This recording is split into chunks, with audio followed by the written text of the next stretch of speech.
La llei animalista ja accepta la vaca com a animal de companyia i permet als animalistes incomplir les obligacions dels ramaders. Mentida.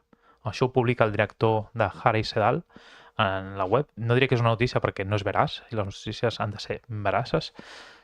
No sé si es diu així en català, disculpeu. I això només es pot qualificar com a article d'opinió.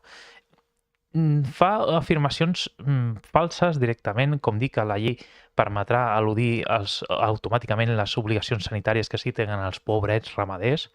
És un plor constant a l'article. Que estaran exempts els santuaris dels controls sanitaris, això és qüestionable.